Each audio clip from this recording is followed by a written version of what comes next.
I want to talk about a new novel called The Red Star Death. It has an interesting genesis in the fact that it's based on a character from the fourth book in the Josh Heyman series called Forgotten.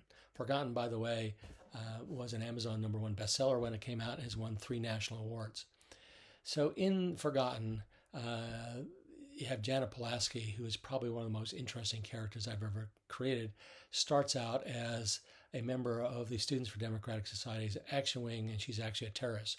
She moves to California when she's assigned to go find a young military officer and marry him and use that to get access to the base to conduct sabotage and other actions.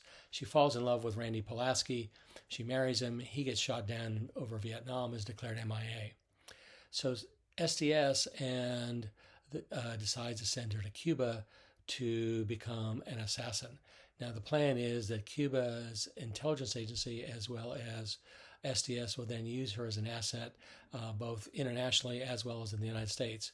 However, she decides to change the rules of the game and becomes a freelance assassin, and she's working through a cutout that enables her to contract with intelligence agencies, illegal organizations, and even businessmen throughout the world who want to pay for her services. So after about 10 years of working as an assassin, she decides to pull the plug and retire. She's living a well-funded retirement until 9/11. And 9/11 changes a lot.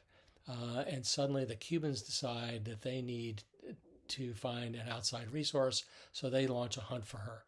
CIA also decides that they would like to see if they could find her because, again, in the new post 9/11 world, she might be an asset. And then there's a third player in the game, and that's Mossad, for whom she did a lot of work, primarily tracking down Nazis who had not been tried and convicted for war crimes.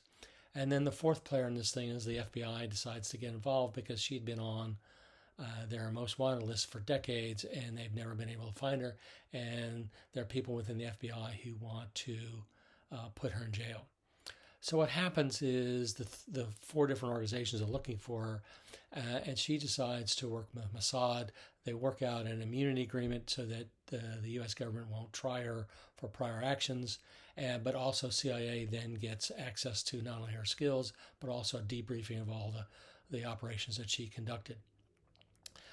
So working for Mossad, she is assigned to work with a young woman by the name of Aliyah Skylar, and they are tasked to hunt down terrorists that are a threat to Israel and to the Jewish population around the world.